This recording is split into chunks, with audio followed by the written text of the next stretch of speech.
സർവത്ര ഗോവിന്ദനാമ സങ്കീർത്തനം. ഗോവിന്ദ ഗോവിന്ദ. സജ്ജനങ്ങൾക്ക് നമസ്കാരം. പരീക്ഷിത് മഹാരാജാവ് കലിയെ തൻ്റെ ചൊൽപ്പടിക്ക് നിർത്തിയ കഥയാണ് നാം 17-ാം അധ്യായത്തിൽ കേട്ടത്. ധർമ്മത്തെയും ഭൂമിയെയും പരീക്ഷിത് മഹാരാജാവ് സംരക്ഷിച്ചു പോകുന്നത് എങ്ങനെയെന്ന് നാം മനസ്സിലാക്കി. ഇപ്രകാരം ആ രാജാവ് ധർമ്മസ്ഥാപനം ചെയ്തതുകൊണ്ട് കലികാലം ആരംഭിച്ചതിന് ശേഷവും ശൗനകാദി മഹർഷിമാർക്ക് നൈമിഷാരണ്യത്തിൽ ദീർഘസത്രം നടത്തുവാൻ സാധിച്ചതായി സൂതമഹാശയൻ അവരെ ഓർമ്മിപ്പിക്കുന്നു. ആ ഓർമ്മപ്പെടുത്തലോടുകൂടിയാണല്ലോ 17-ാം അധ്യായം സമാപിക്കുന്നത്. ഇനി നമുക്ക് 18-ാം അധ്യായം പഠന വിഷയമാക്കാം. രാജ്ഞസ്ത്വഷ്ടാദശേ തസ്യ ബ്രഹ്മശാപോ നിരൂപ്യതേ സജാനുഗ്രഹ ഏവാസ്യ ജാതോ വൈരാഗ്യമാവഹൻ. പരീക്ഷത്തിന് ബ്രാഹ്മണ ശാപം ഏൽക്കേണ്ടി വന്ന കഥയാണ് ഇവിടെ വർണ്ണിക്കുന്നത്.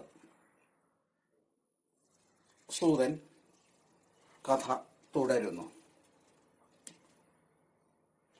യോ വൈ ദ്രൗണ്യസ്ത്ര വിപ്ലുഷ്ടോ നമാതുരുദരേ മൃത അനുഗ്രഹാത് ഭഗവത കൃഷ്ണസ്യാത്ഭുതകർമ്മണ ബ്രഹ്മകോപോത്ഥിതാദിയസ്തു തക്ഷകാത് പ്രാണവിപ്ലവാത് ന സമ്മോഹോരുഭയാത് ഭഗവത്യർപ്പിതാശയ ഉത്സൃജ്യ സർവതസംഗം വിജ്ഞാതാജിത സംസ്ഥിതി വയ്യാസകേർജഹൗ ശിഷ്യോ ഗംഗായാം സ്വം കളേബരം.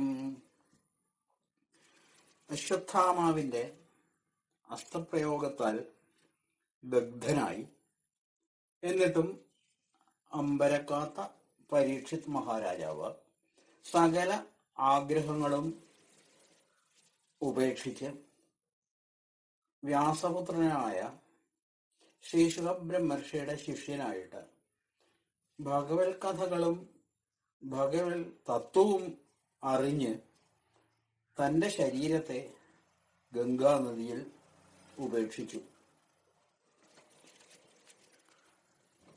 നോത്തമശ്ലോകവാർത്താനം ജുഷതാം തത്കഥാമൃതം സ്യാത് സംഭ്രമോന്തകാലേവി സ്മരതാം തത്പദാംബുജം. ഭഗവാൻ ശ്രീ വാസുദേവന്റെ കഥകൾ പറയുന്നവർക്കും അവിടുത്തെ കഥാമൃതത്തെ ആസ്വദിക്കുന്നവർക്കും ഭഗവാന്റെ പാദകമലത്തെ ധ്യാനിക്കുന്നവർക്കും ജീവിതാന്ത്യത്തിൽ പരിഭ്രമം ജനിക്കുകയില്ല. മഹാനായ പരീക്ഷിത്ത് ഭരിക്കുന്നിടത്തോളം കാലം കലി എല്ലായിടത്തും കടന്നുകൂടിയാൽ പോലും കലിക്ക് കരുത്ത് കാണിക്കാൻ സാധിക്കുകയില്ല. യസ്മിന്നനഹിയർഹ്യേവ ഭഗവാനുത്സസർജഗം തദൈവേഹാനൂർത്തോ സാവധർമ്മ പ്രഭവ കലി. ഭഗവാൻ ശ്രീകൃഷ്ണൻ ഈ ഭൂമിയെ വിട്ടുപോയതോടെ അധർമ്മത്തിന്റെ ഉറവിടമായ കലി ഇവിടെ കടന്നുകൂടി.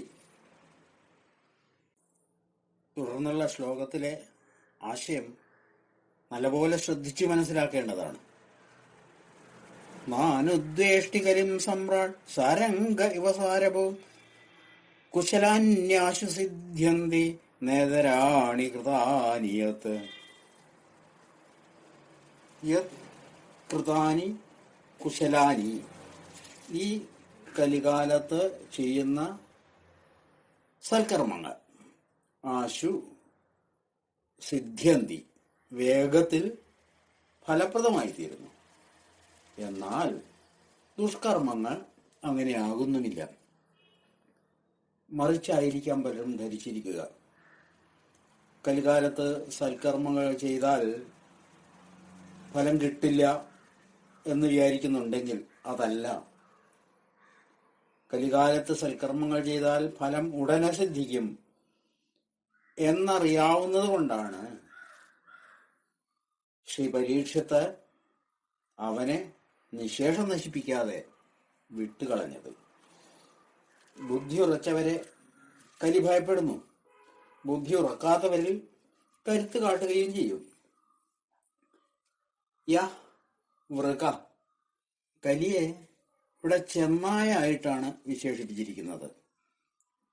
അറിയാമല്ലോ, പണ്ടൊരു ചെന്നായ ആട്ടിൻകുട്ടിയെ വകവരുത്തിയ കഥ. ശ്രീകൃഷ്ണ ഭഗവാനുമായി ബന്ധമുള്ള പരീക്ഷത്തിന്റെ കഥ പറഞ്ഞു കൊടുക്കുന്നതിൽ ഉള്ള തന്റെ സന്തോഷം സൂത പൗരാണികൻ തുറന്നു പറയുന്നു. ഉത്കർഷേച്ഛുക്കൾ വഴിപോലെ കേട്ട് ആസ്വദിക്കേണ്ടതാണ് ഭഗവത് കഥകൾ. സൂതന്റെ വാക്കുകൾ കേട്ട ശൗനകൻ ശ്രീകൃഷ്ണ ഭഗവാന്റെ കഥകൾ കീർത്തി ചൊല്ലിക്കൊടുത്തതിൽ കൃതജ്ഞത അറിയിച്ചുകൊണ്ട് വീണ്ടും വീണ്ടും ശ്രീഹരിയുടെ അഭീഷ്ടപ്രദവും പരിശുദ്ധവുമായ കഥകൾ പറഞ്ഞു കൊടുക്കാനായി അഭ്യർത്ഥിക്കുന്നു. വലിയ ഭഗവത് ഭക്തനും മഹാബുദ്ധിമാനുമായ പ്രസിദ്ധനായ പരീക്ഷിത് രാജാവ് ശ്രീശുക ബ്രഹ്മർഷിയുടെ ഉപദേശം കേട്ടുകൊണ്ട് ജ്ഞാന സമ്പന്നനായിത്തീർന്ന് മോക്ഷം എന്ന് വിളിക്കപ്പെടുന്ന ശ്രീകൃഷ്ണ പാദകമലത്തെ പ്രാപിച്ച ആ കഥ തങ്ങൾക്ക് കേൾക്കണമെന്ന ആഗ്രഹം ശൗനകൻ പ്രകടിപ്പിച്ചു. സൂതൻ ഇതിനുത്തരമായി ഇങ്ങനെ കഥ പറയാൻ ആരംഭിച്ചു.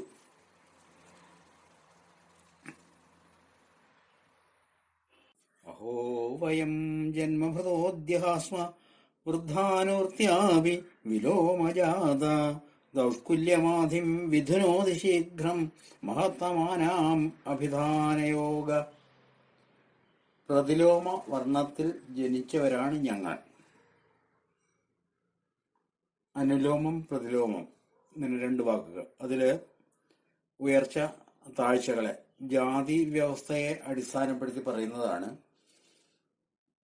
ഉയർന്ന ജാതിയിലുള്ള ഒരു സ്ത്രീയിൽ താഴ്ന്ന ജാതിയിലുള്ള ഒരാൾക്ക് ജനിച്ചത് എന്നർത്ഥത്തിലാണ് പ്രതിലോമ വർണ്ണത്തിൽ ജനിച്ച എന്ന് പറയുന്നത്. എന്നാലും നല്ല അറിവുള്ളവരുടെ ജ്ഞാനവൃദ്ധന്മാരുടെ സമ്പർക്കം കൊണ്ട് ജന്മസാഫല്യം കൈവന്നവരായിട്ട് ഇപ്പോൾ ജീവിച്ചിരിക്കുന്നു. സൂത പരമ്പര അങ്ങനെയാണെന്നാണ് സൂചിപ്പിക്കുന്നത്. മഹാന്മാരുമായുള്ള സമ്പർക്കം ദുഷ്ടകുലത്തിൽ ജനിച്ചു എന്ന ചിന്തയെയും രോഷത്തെയും അതുകൊണ്ടുണ്ടാകുന്ന മനസ്താപത്തെയും എല്ലാം ഇല്ലാതാക്കുന്നു. ലോകത്തിൽ മുക്തിദാതാവായ ശ്രീകൃഷ്ണനിൽ നിന്ന് അന്യനായി ഏതൊരാൾക്കും ഭഗവാൻ എന്ന വാക്കിന് അർഹതയുണ്ടോ എന്ന് കോ നാമ ലോകേ ഭഗവത് പദാർത്ഥ എന്ന ചോദ്യത്തിലൂടെ സൂതൻ സംശയം പ്രകടിപ്പിക്കുന്നതായും കാണാം. ആർക്കാണ് പരമഹംസ പദപ്രാപ്തി ഉണ്ടാവുന്നത്? അടുത്ത ശ്ലോകത്തിൽ പറയുന്നു, യത്ര അനുരക്ത സഹസൈവ ധീരാ വ്യവോഹ്യ ദേഹാദിഷു സംഗമൂഢം വ്രജന്തി തത്പാരമഹംസ്യമന്ത്യം യസ്മിൻ അഹിംസോപശമസ്വധർമ്മ. ഭഗവാനിൽ പ്രേമഭക്തിയുള്ളവർ അവർ ദൃഢചിത്തരായിത്തീരുന്നു. ദേഹാദികളിലുള്ള ആസക്തി വെടിയുന്നു. അഹിംസയും ആത്മസംയമനവും സ്വന്തം ധർമ്മമാക്കുന്നു. അങ്ങനെയുള്ളവർക്കാണ് പരമഹംസ പദവി ലഭിക്കുക. ശ്രീ പരീക്ഷിത് മഹാരാജാവ് വിധി വൈപരീത്യം കൊണ്ടാവാം ഒരു ശാപത്തെ നേരിടേണ്ടി വന്നു. എന്നാൽ മാതാവിന്റെ ഉദരത്തിലിരിക്കെ തന്നെ ഭഗവാന്റെ അനുഗ്രഹത്തിന് പാത്രീഭൂതനായ പരീക്ഷിത് തളർന്നില്ല, തകർന്നില്ല. ഭഗവത് കഥകൾ കേട്ട് കേട്ട മുക്തിപദത്തിൽ എത്തിച്ചേരാനുണ്ടായ കാരണം അതാണ് തുടർന്ന് വർണ്ണിക്കുന്നത്. ഏകദാ ധനുരുദ്യമ്യ വിചരൻ മൃഗയാം വനേ മൃഗാനനുഗത ശാന്ത ക്ഷുദിതസ്തൃഷിതോ ഭൃശം ജലാശയമചക്ഷാണ പ്രവേശതമാശ്രമം ദദശ മുനിമാസീനം ശാന്തം മീലിതലോചനം.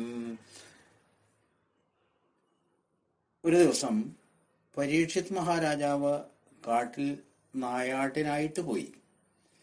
മൃഗയാവിനോദം രാജാക്കന്മാർക്ക് വളരെ താല്പര്യമുള്ളതാണ്. വനത്തിൽ കുറെ ചുറ്റി നടന്നു. വിശപ്പും ദാഹവും കൊണ്ട് വിഷമിച്ചു. അല്പം ജലം കിട്ടാനായി അലഞ്ഞു നടന്നു.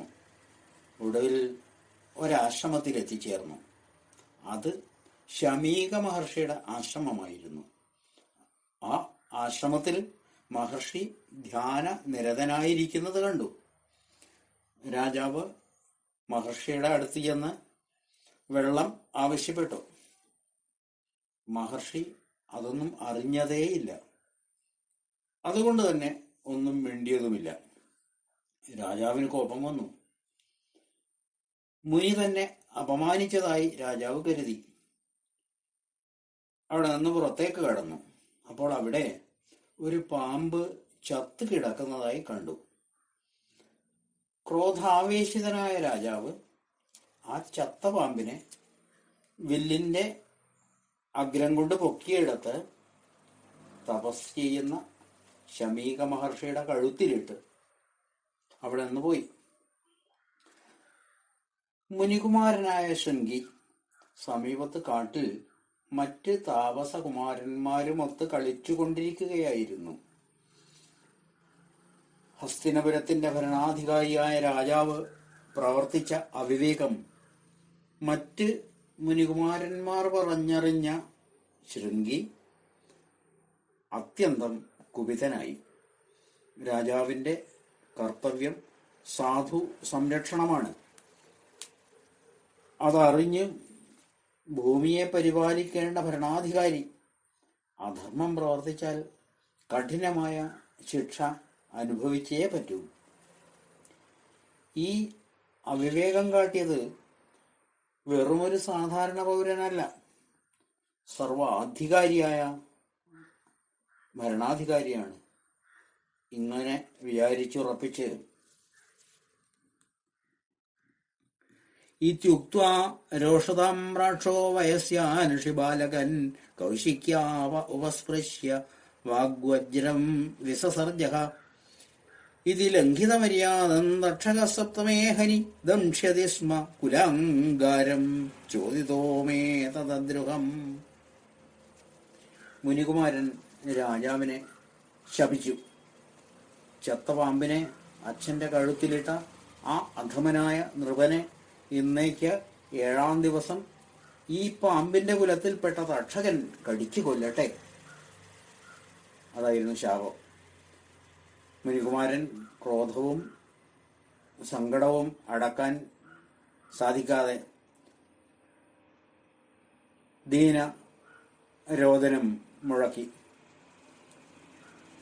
മകന്റെ കരച്ചിൽ കേട്ടുകൊണ്ട് മുനി ഉണർന്നപ്പോൾ മകൻ നടന്ന സംഭവങ്ങളെല്ലാം അറിയിച്ചു. എല്ലാം അറിഞ്ഞപ്പോൾ അത് മഹാകഷ്ടമായി തോന്നി ശമീക മഹർഷിക്ക്. അഹോ ബതാഹോ മഹദജ്ഞതേ കൃതമൽപീയസി ദ്രോഹ ഉരുർദമോ ധൃത. അയ്യോ കഷ്ടം! അറിവില്ലാത്തവനെ, തേ കൃതം മഹത് അംഭ, നീ ചെയ്തത് വലിയ പാപമാണ്. ഏറ്റവും ചെറിയ ദ്രോഹത്തിന്മേൽ കടുത്ത ശിക്ഷ ചുമത്തി. അത് തീർത്തും ശരിയായില്ല എന്ന് മുനി മകനോട് പറഞ്ഞു. ബുദ്ധിക്ക് പാകം വരാത്തത് കൊണ്ട് ഈശ്വരാഭിമുഖ്യമുള്ള രാജാവിനെ സാധാരണ മനുഷ്യർക്ക് തുല്യനായി കരുതി ആ മുനികുമാരൻ ശാപ വചസ് ഉരുവിടുകയാണ് ചെയ്തത്. അത് അനുചിതമായി എന്ന് തന്നെ മഹർഷിക്ക് തോന്നി. അലക്ഷ്യമാണേ നരദേവനാംനി രഥാംഗമാണാവയമംഗലോക തഥാഹി ചൗരപ്രചുരോ വിനക്ഷ്യത്യരക്ഷ്യമാണോ വിവരൂതവത് ക്ഷണാൽ. രക്ഷയ്ക്ക് രാജാവില്ലാതാകുമ്പോൾ രാജ്യം നശിച്ചു പോകുന്നതായി സൂചിപ്പിച്ചു. അങ്ങനെ അരാജകത്വം വർദ്ധിച്ചു വരുന്നു. ധനധാന്യങ്ങൾ കൊള്ള ചെയ്യപ്പെടുന്നു. ജനങ്ങൾ തമ്മിൽ തമ്മിൽ കൊല നടത്തുന്നു. അന്യോന്യം പഴി പറയുന്നു. സ്ത്രീകളെ ദ്രോഹിക്കുന്നു. വേദവിഹിതമായ സദാചാരം തേഞ്ഞു മാഞ്ഞു പോകുന്നു. നായ്ക്കളുടെയും കുരങ്ങുകളുടെയും ഇടയിലുള്ളതുപോലെ അർത്ഥ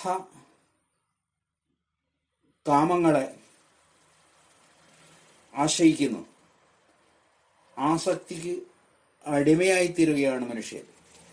ധർമ്മപാലോ നരവതി സദോ സമ്രാട് ബൃഹശ്രവ സാക്ഷാൻ മഹാഭാഗവതോ രാജർഷിർഹയമേധയാൾ ക്ഷുത്രക്ഷമയുതോ ദീനോ നൈവാസ്മച്ഛാപമരിഹതി അപാവേഷു സ്വഭൃത്യേഷു ബാലേനാപക്വബുദ്ധിന പാപം കൃതം തദ്ഭഗവൻ സർവാത്മാ ക്ഷന്തുമർഹതി.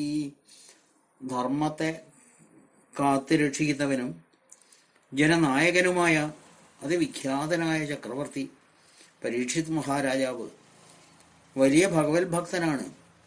യാഗം നിറവേറ്റിയവനാണ്. അങ്ങനെയുള്ള അദ്ദേഹം ക്ഷുൽപിപാസാപീഡിതനായി അവശനായിരുന്ന സമയം ഒരബദ്ധം ചെയ്തുപോയി. എന്നാൽ ഒരിക്കലും നമ്മളിൽ നിന്നുള്ള ശാപം അർഹിക്കുന്നില്ല. ശമീകമുനിയുടെ നന്മ നിറഞ്ഞ മനസ്സിന്റെ യഥാർത്ഥ പ്രതിഫലനമാണ് അപാവേഷു സ്വഭൃത്യേഷു ബാലേനാപക്വബുദ്ധിന പാപം കൃതം തദ്ഭഗവൻ സർവാത്മാ ക്ഷന്തുമർഹതി എന്ന ശ്ലോകം. നിരപരാധികളായ തന്റെ ദാസന്മാരിൽ ബുദ്ധിക്ക് പാകം വന്നിട്ടില്ലാത്ത ഒരു ബാലൻ ചെയ്തുപോയ അപരാധത്തെ സർവ അന്തര്യാമിയായ സർവേശ്വരൻ പുറത്തു കൊള്ളണമേ എന്ന് മുനി പ്രാർത്ഥിക്കുന്നതായാണ് നാം കാണുന്നത്. ഭഗവത് ഭക്തന്മാർ എന്തിനും കഴിവുറ്റവരാണ്. എന്നിരുന്നാലും നിന്ദിതന്മാരായാലും വഞ്ചിതന്മാരായാലും ശപിക്കപ്പെട്ടവരായാലും അവമാനിക്കപ്പെട്ടവരായാലും മർദ്ദിക്കപ്പെട്ടവരായാലും നിന്ദിച്ചവനോട് അല്ലെങ്കിൽ മർദ്ദിച്ചവനോട് അല്ലെങ്കിൽ ശപിച്ചവനോട് പ്രതികാരം ചെയ്യാൻ മുതിരുകയില്ല. ഇവിടെ ഇങ്ങനെ പുത്രകൃതാഘേന, പുത്രനാൽ ചെയ്യപ്പെട്ട അപരാധത്തിൽ ആ മുനിശ്രേഷ്ഠൻ രാജാവിൽ നിന്ന് നേരത്തെ ഉപദ്രവം ഏൽക്കേണ്ടി വന്നവനെങ്കിലും അത് രാജാവ് ചെയ്തത് ഒരപരാധമായി പരിഗണിക്കുന്നേയില്ല. അതേസമയത്ത് തൻ്റെ മകൻ അപരാധം ചെയ്തു എന്ന് കണക്കാക്കുകയും ചെയ്യുന്നു. പ്രായശസാധോ ലോകേ പരേർദ്വന്ദ്വേഷു യോജിത നവ്യഥന്തി നഹൃഷ്യന്തി യഥ ആത്മഗുണാശ്രയ. സാധാരണയായി സാധുജനങ്ങൾ അന്യരാൽ ഉണ്ടാക്കപ്പെടുന്ന മാന അവമാനാദികളാൽ വേദനിക്കുന്നവരല്ല, സന്തോഷിക്കുന്നവരുമല്ല. അവ്യഥന്തി നഹൃഷ്യന്തി എന്തെന്നാൽ ആത്മാവ് ഗുണങ്ങളെ ആശ്രയിച്ചുള്ളതല്ല എന്ന് അവർക്കറിയാം. ശമീകന്റെ ആ ഹൃദയമേന്മ ഉദാഹരിച്ചുകൊണ്ട് സൂത പൗരാണികൻ ഇങ്ങനെ പറഞ്ഞു നിർത്തി. ഈ കഥാഭാഗത്തെ പ്രധാന കഥാപാത്രങ്ങളെ നമുക്കൊന്ന് നോക്കാം. മഹാന്മാർക്കും ചിലപ്പോൾ താൽക്കാലികമായെങ്കിലും വിവേകഭ്രംശം വന്നേക്കാം എന്നതിന് ഉദാഹരണമാണ് പരീക്ഷിത്തിലെ പ്രവർത്തികൾ. വൈദാഹാദികൾ അതിന് കാരണമായതായും കണക്കാക്കാം. മഹർഷി തന്നെ അപമാനിച്ചു എന്ന തോന്നലും, വിവേകം ഉറച്ചിട്ടില്ലാത്ത മനസ്സിനുടമയായി ശൃംഗി എന്ന മുനികുമാരൻ, ശമദമശീലനായ ശമീകനാകട്ടെ മഹാമനസ്കതയുടെ മൂർത്തീഭാവം, ജ്ഞാനവൃദ്ധനായ ആ മാമിനി എല്ലാം സർവേശ്വരനിൽ സമർപ്പിക്കുന്നു. നിയന്താവായ സാക്ഷാൽ ഭഗവാനോട് പൊറുക്കണേ എന്ന് യാചിക്കുന്നു.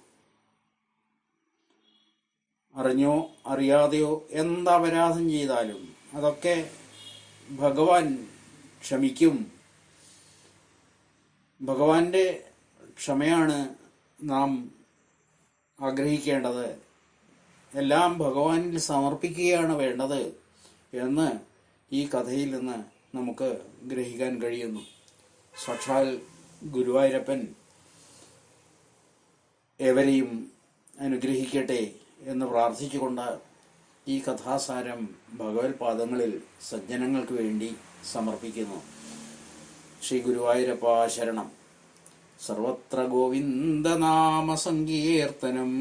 ഗോവിന്ദ ഗോവിന്ദ. അഖില ഗുരു ശ്രീ ഗുരുവായൂരപ്പ ശരണം.